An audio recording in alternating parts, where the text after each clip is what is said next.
किसी समाज और संस्कृति की परिकल्पना में शिक्षा का क्या योगदान है? देखिए, शिक्षा जीवन का एक अनिवार्य अंग है और शिक्षा केवल सैद्धांतिक नहीं, व्यवहारिक प्रैक्टिकल एजुकेशन होना चाहिए। इतने घंटे में ये भी करवा देते हैं, वो भी करवा देते हैं, जादू कर रहे हैं क्या? देखिए, बच्चे बहुत प्रतिभाशाली होते हैं, उनमें बहुत क्षमताएं हैं। स्कूल इन बच्चों को एक प्लेटफॉर्म उपलब्ध करा रहा है जहां वे अपनी कल्पनाओं को रियलिटी में बदल सकते हैं। क्या ऐसा हो सकता है कि जितने भी कॉम्पिटिटिव एग्जाम्स है इनका बेस स्कूल से ही बन जाए? इसके लिए एक इंटीग्रेटेड अप्रोच होती है जी। क्लास 5 से ही विद्यार्थियों को क्वेश्चन को सॉल्व करने की टेक्निक्स बताई जाती है। तो यह एक वर्ष भर का प्रोग्राम होता है और वर्ष के अंत में फाइनल असेसमेंट करके हम विद्यार्थियों को बताते हैं कि वे अब तक कितने तैयार हो चुके हैं यस बनने के लिए।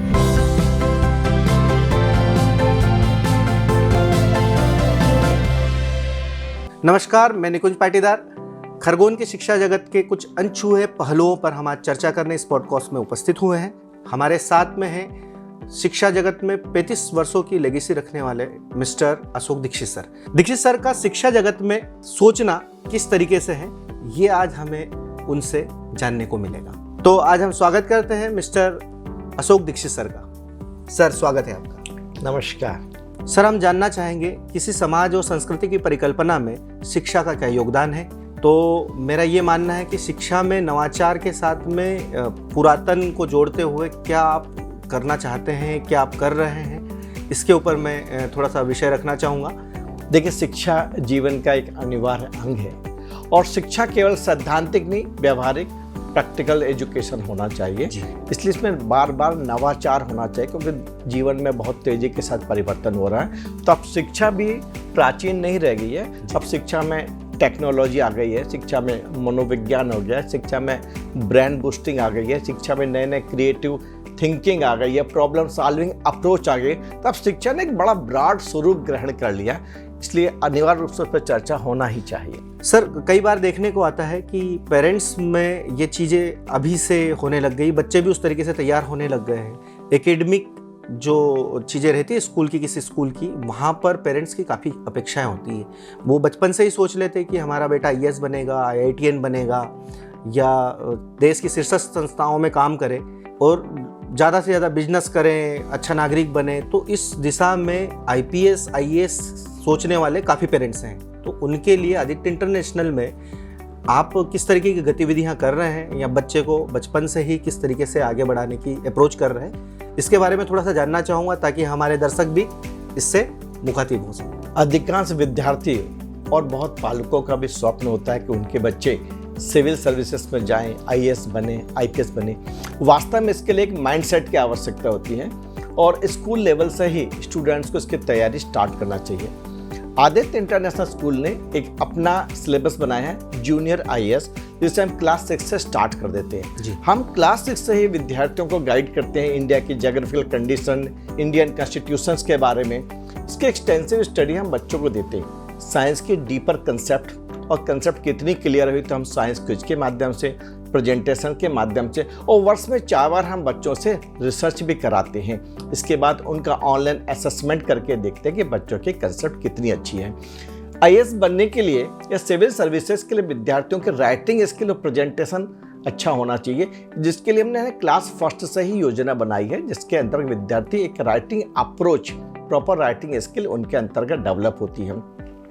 सिविल सर्विसेज में जो एम्प्लॉयज़ होते हैं, IAS IPS होते हैं, उनके पास एक प्रॉपर जजमेंटल माइंडसेट होता है, जिसके लिए हम बच्चों को problem solving, critical thinking, reasoning ability develop करते हैं और इसके लिए हम क्लास 1 से ही अप्रोच करते हैं। क्लास 6 से ये एक्सटेंसिव लेवल पर हो जाता है। हमारे जो स्कूल के काउंसलर्स होते हैं वो नियमित रूप से हमारे बच्चों को गाइड करते हैं कि असेसमेंट करते हैं कि उनकी वीकनेस क्या है, उनकी स्ट्रेंथ क्या है और रिवाइज और रिव्यू करते हुए वीकनेस को स्ट्रेंथ में कन्वर्ट करते हैं, जिससे स्टूडेंट्स का मानसिक लेवल, उनकी मानसिक क्षमता बढ़ती है, उनका आत्मविश्वास बढ़ता है।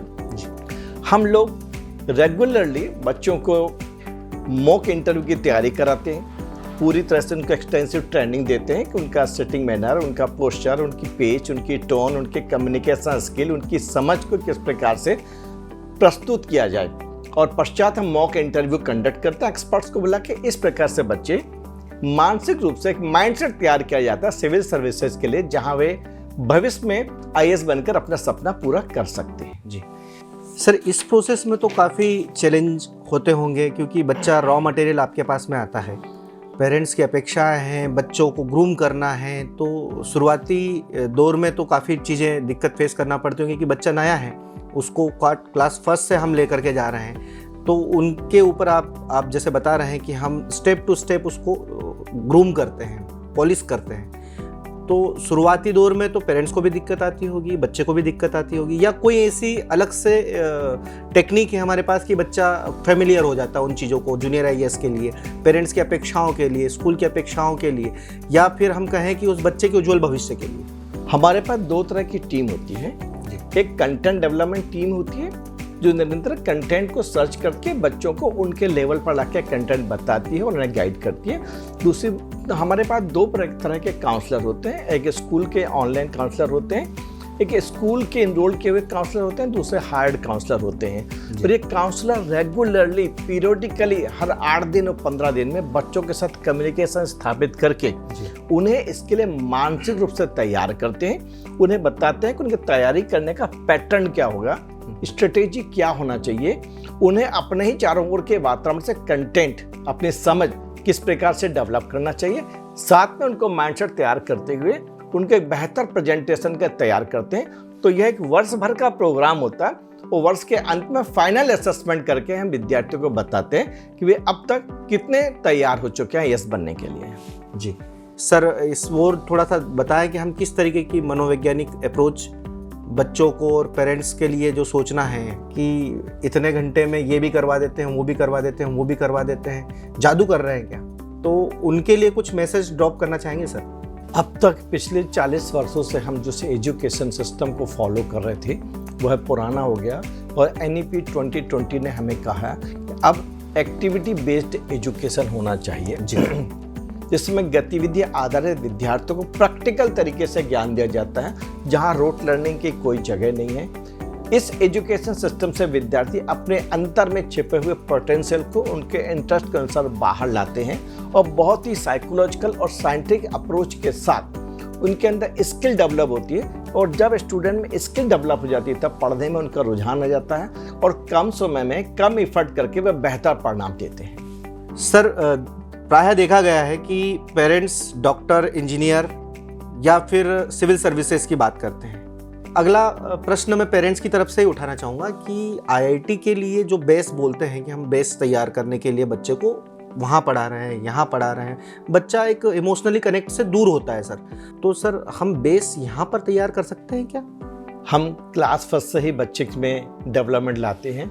हम क्लास फर्स्ट से बच्चों को जूनियर साइंटिस्ट का एक सिलेबस चलाते हैं जिसमें बच्चों को एक्सपेरिमेंट करना सिखाते हैं और जैसे स्टूडेंट क्लास 3 में आता है हम उसे साइंस पढ़ाना प्रारंभ कर देते हैं। क्लास 6 से स्पेशली हम फिजिक्स, केमिस्ट्री और बायोलॉजी का विद्यार्थियों को विषय ज्ञान देते हैं, काफ़ी एक्सटेंसिव ज्ञान देते हैं। इसके लिए उन्हें लैब में भी ले जाते हैं, फिजिक्स गार्डन में भी ले जाते हैं और एक्टिविटी बेस्ड एक्सपेरिमेंटल बेस्ड बच्चों की हम तैयारी कराते हैं। इसके लिए हम बच्चों का ऑनलाइन असेसमेंट रेगुलरली करते रहते हैं और साल में हम 4 बार मॉक एग्जाम लेते हैं जिससे बच्चे असेस कर पाते हैं कि उनकी कंसेप्ट इस विषय पे कितनी क्लियर हुई है। सर, मैं बात कर रहा था कि आईआईटी की जो आईआईटी नीट इस टाइप की जो एग्ज़ाम्स रहती हैं उसके लिए हमारे क्लास में या टीचर्स या फिर हमारा स्कूल संस्थान किस तरीके से अपना बेस बनाने में योगदान देता है? क्या ऐसा हो सकता है कि जितने भी कॉम्पिटिटिव एग्ज़ाम्स है, चाहे आईआईटी हो चाहे नीट हो, इनका बेस स्कूल से ही बन जाए? गीली माटी हम बोलते हैं निमाड़ में कि गीली माटी हो तभी वो पक्का होने की ओर अपने कदम बढ़ाने लग जाए। इसके लिए एक इंटीग्रेटेड अप्रोच होती है जी। क्लास 5 से ही विद्यार्थियों को क्वेश्चन को सॉल्व करने की टेक्निक्स बताई जाती है और विशेष रूप से साइंस के जो सब्जेक्ट हैं फिजिक्स, केमिस्ट्री, बायोलॉजी, उस पर स्टूडेंट बार बार अपना प्रेजेंटेशन देते हैं। साल में 4 बार उस पर रिसर्च करते हैं। मॉक स्किल होती है, मॉक टेस्ट होते हैं, असेसमेंट होते हैं जिससे वे समझ पाते हैं कि कॉम्पिटिटिव एग्जाम का लेवल क्या है और आज स्टूडेंट्स कहाँ स्टैंड कर रहे हैं। हम उन्हें रोट लर्निंग से बार बार बचाते हुए इनोवेटिव क्वेश्चंस के प्रैक्टिसेस क्लास फर्स्ट से कराते हैं जी। फर्स्ट से लेकर 12 तक जब बच्चे इस प्रकार की इंटीग्रेटेड अप्रोच के साथ फिजिक्स, केमिस्ट्री, बायोलॉजी का अध्ययन करते हैं तो कॉम्पिटिटिव एग्जाम का माइंड सेट उनका बन जाता है, उनके अंदर डर नहीं रहता, आत्मविश्वास रहता है। इस प्रकार से वो बेहतर परिणाम दे पाती है। भारत एक कृषि प्रधान देश है और कृषि आधारित व्यवसाय आदि पुरातन काल से देख रहे हैं। खरगोन जैसी छोटी प्लेस से इंटरनेशनल बिजनेस देखना, वो खरगोन में बच्चा यदि फ्यूचर बिजनेस में देख रहा है, खरगोन से वो यदि बिजनेस कर रहा है, तो स्कूल का उसमें क्या महत्वपूर्ण योगदान होता है और स्कूल उसको स्कूली शिक्षा में ही वो बिजनेस और ट्रेडिंग और उसका इंटरेस्ट जान करके किस तरीके से उसको सपोर्ट करते हैं, हेल्प करते हैं, और पेरेंट्स का क्या रुझान आता है सर उसके बाद में। आज एजुकेशनलिस्ट और एक्सपर्ट्स दोनों कह रहे हैं कि एआई का ज़माना प्रारंभ हो गया है और एआई 47% जॉब को ख़त्म कर देगा। इतना ही नहीं, अब ट्रेडिशनल बिजनेस नहीं रहेंगे, बड़े स्मार्ट बिजनेस आ जाएंगे। इसके लिए आदित्य इंटरनेशनल स्कूल ने क्लास 3rd से एक नया सिलेबस स्टार्ट किया, एंटरप्रेन्योरशिप का सिलेबस। इसके अंतर्गत हम स्टूडेंट्स को स्टार्टअप के लिए उनका माइंडसेट तैयार कर रहे हैं। एक एंटरप्रेन्योरशिप माइंडसेट के लिए हम बच्चे को समझाते हैं कि किस प्रकार से अपनी कल्पनाओं को मूर्त रूप प्रदान किया जा सकता है। क्लास 3rd से ही हम स्टूडेंट्स को इनोवेशंस और आइडिया जनरेशन के लिए उनके माइंडसेट को तैयार करते हैं। स्टूडेंट्स अपने मेंटर की मदद से एक अपनी काल्पनिक कंपनी बनाता है, उसे प्रमोशन करना सीखता है, उसके प्रोडक्ट क्या होंगे, उनके फीचर्स क्या होंगे, कंपटीशन कहाँ आएगा, कंपनी को आगे रेज करने के लिए फंड का मैनेजमेंट कैसा होगा, टीम लीडरशिप कैसी होगी। इससे हम क्लास 3rd से स्टूडेंट्स को गाइड करना प्रारंभ करते हैं। इसके पश्चात स्टूडेंट्स एक बड़े ग्रुप में अपनी कंपनी के प्रोडक्ट को पिचिंग करता है, उसकी क्वालिटीज़ बताता है, क्वेश्चन आयर होते हैं, इंटरेक्शन करता है। इस सब से हमारे स्टूडेंट्स का माइंडसेट एक स्टार्टअप की तरफ, एक बड़े बिजनेसमैन की तरफ तैयार हो रहा है। और ऐसा जब आत्मविश्वास आ जाएगा तब भविष्य में बड़े बड़े बिजनेस के लिए मानसिक रूप से तैयार हो पाएंगे। सर इस विषय में पेरेंट्स क्या सोचते हैं सर? जैसे यहाँ से बच्चा इस टाइप से जाता है, एक्टिविटी घर लेकर के जाता है, आज वो बताता है कि पापा मैंने ये किया है, मम्मी मैंने इस तरीके से ट्रेड किया, आज स्कूल में हमारी ऐसी टीम बनी थी, मैं कंपनी का सफल उद्यमी बना, मैंने देखा कि ये चीज़ें पापा से क्वेश्चन करता है। तो उस समय पेरेंट्स की स्कूल के प्रति क्या प्रतिक्रियाएं होती है? क्योंकि ये बड़ा इनोवेटिव चीज़ है सर, ये हर स्कूल नहीं करवाता है। हमें बहुत खुशी है कि इस विषय पर पेरेंट्स का बड़ा सक्रिय योगदान आ रहा है जी। पेरेंट्स ने इसकी काफ़ी तारीफ करी है, क्योंकि बच्चा अपने पेरेंट्स, अपने मम्मी पापा के साथ डिस्कस करता है कि वो किस प्रकार के प्रोडक्ट बना सकता है, उसके घर की जो फाइनेंशियल कंडीशन क्या है, तो उसे भविष्य में बड़ा बिजनेस करने के लिए क्या लोन लेने की आवश्यकता होगी या फंड मैनेजमेंट कहाँ होगा। स्कूल के टीचर्स भी पेरेंट के संपर्क में रहते हैं और उन्हें बताते हैं कि किस प्रकार से वे फंड मैनेजमेंट कर सकते हैं। तो हमें पेरेंट्स का अच्छा खासा सहयोग इस पर प्राप्त हो रहा है जी। स्कूल की आदित्य इंटरनेशनल की एक बच्ची है कृतिका, जो मेरे पड़ोस में रहती है। तो मेरे से एक दिन आकर के उसने क्वेश्चन किया कि अंकल मुझे एक असाइनमेंट दिया गया स्कूल से, आपके घर की फाइनेंशियल बजटिंग, आपका किराना पे कितना जा रहा है, बिजली का बिल कितना जा रहा है, आपके टेलीफोन बिल कितने आ रहे हैं, आपके एक्सपेंसेस क्या क्या है, ज़रूरी एक्सपेंसेस क्या है, अननेसेसरी एक्सपेंसेस क्या है, इन सब चीज़ों को नोट डाउन करके लाना है। तो उसने मुझसे एक टेबल फॉर्म में पूछना चाहा कि अंकल इसको किस तरीके से टेबल फॉर्म में बनाऊँ। बाकी एक्सपेंस उन्हें नहीं तैयार किए थे। तो मुझे देख करके बड़ा आश्चर्य हुआ कि इस तरीके के असाइनमेंट बच्चों को जा रहे हैं। ये बड़ी बात हो स्कूल के लिए, और कोई संस्थान यहाँ से ही बिजनेसमैन बनाने की ओर जा रहा है बच्चों को, तो एक बड़ा है सर, बड़ा एक मोमेंटम क्रिएट हो रहा है सर। तो मेरा ये है कि सर उस कृतिका ने मेरा उस दिन ये क्वेश्चन मेरे तभी मन में ला दिया था कि ये चीज़ें भी पेरेंट्स के सामने जानी चाहिए सर। देखिए, बच्चे बहुत प्रतिभाशाली होते हैं, उनमें बहुत क्षमताएं हैं और उनकी कल्पना शक्ति भी बहुत स्ट्रांग है। स्कूल इन बच्चों को एक प्लेटफॉर्म उपलब्ध करा रहा है जहां वे अपनी कल्पनाओं को रियलिटी में बदल सकते हैं। तो हमारे मेंटर्स 365 डेज और 360 डिग्री एंगल से बच्चों की पर्सनालिटी का पूरा रिकॉर्ड रख रहे हैं। पेरेंट्स रेगुलर संपर्क में रहते हैं और बच्चों को उस प्रकार का परिवेश क्रिएट करने और उसमें एक्टिव पार्टिसिपेशन करते हैं जहां वे अपने आप को बाल्यकाल से एक एंटरप्रेन्योरशिप के रूप में स्वीकार कर सकें। जैसे ही माइंडसेट स्टार्टअप के लिए तैयार होता है, बच्चे स्कूल में बहुत अच्छे पिच कर रहे हैं, अच्छी कल्पना शक्ति से अपनी कंपनियां बना रहे हैं, कंपनियों का सेटअप कर रहे हैं और बता रहे हैं कि मैं अपने इस बिजनेस को एक दिन ग्लोबल लेवल पर ले जाके इसका एक लीडर बनूंगा। ये देखते बड़ा आनंद आता है। इतनी सी छोटी प्लेस पर सर इतना बड़ा स्टेप लेना, ये कोई सोच भी नहीं सकता है। पर बाकी बिजनेस लॉबी में तो मैं बोल सकता हूँ कि जब संभाग बनने की ओर जिला रहेगा, देश में नाम होगा, तो कहीं ना कहीं बिजनेस में भी अपने बच्चे बहुत अच्छा कर रहे होंगे।